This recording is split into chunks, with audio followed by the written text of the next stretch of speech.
भक्तीने भले संत संघष्टने की माझं जीवनाचं भलं झालं. कोण म्हणतंय? आपल्याही सगळ्यांना आज असं वाटत असेल की आपल्या जीवनाचं भलं झालं, कारण सकाळपासून आपल्याला उपवास करायला आहे ना गुरुजी. किती वेळा फराळीचं गाऊन तुम्हाला याच्यासाठी केला होता तास होय, याच्यासाठी तर आम्ही 4 दिवस झाले खिचडी भिजू घालून ठेवतोय. जीवनाचं भलं होण्यासाठी एक अगदी छोटी प्रक्रिया तुकोबांनी सांगितली. एका साधकाने प्रश्न विचारला तुकोबांना, तुकोबा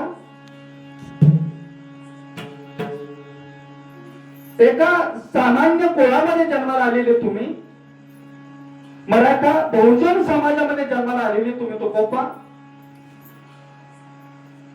ज्यांना वेद उपनिषदांचा अभ्यास करण्याची संधी मिळतच नाही. आता तरी ऑनलाईन मोबाईल मुळे आता बंधन नाही राहिलं, कुणी वेदांचा अभ्यास करू शकतो. पूर्वीच्या काळी काही लोकांची ती मक्तेदारी होती. तरी तुकोबा तुम्ही 4,500 अभंगांचा पवित्र गाथा निर्माण केला. याचं रहस्य काय असेल?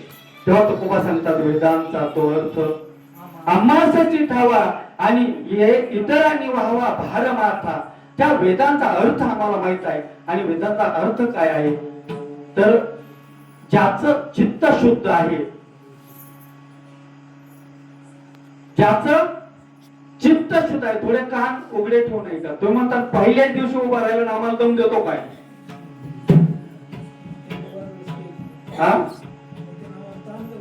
हा ना, त्याला खिचडीवाल्यांची पण गडबड झाली. आणि तुम्ही म्हणता आधी असा अंदाज बांधला असेल की 10-15 मिनिटाच्या पुढे हा काय उभा राहणार. पण इथं माझ्या मागे पुढे उभा राहे सांभाळीत आली या आघात निवाराया. माझ्या समोर देवस्वरूप असणारे तुम्ही सर्व श्रोते आहात आणि माझ्या पाठीमागे प्रत्यक्ष सिद्धनाथांचा आशीर्वाद आहे. आणि म्हणून मागे पुढे उभा राहे सांभाळीत. आता मला कोणाची भीती नाही, माझ्या मनातली भीती नाहीशी झाली. आणि भीती नाहीशी होण्यासाठी अगोदर काय लागतं तर चित्त शुद्ध असायला लागतं. आता एक छोटं उदाहरण सांगणार, 2 मिनिटांमध्ये आपण सेवा संपवणार आहोत. आपल्याकडं 1 BHK चं घर आहे, म्हणजे 1 बेड 1 किचन आणि 1 हॉल, 3 खोल्यांचं घर आहे. आणि अचानक आपल्या गावामध्ये कोणीतरी आलं, त्यांनी सांगितलं 8 दिवसासाठी आम्हाला इथं राहायचंय. काय करायचंय?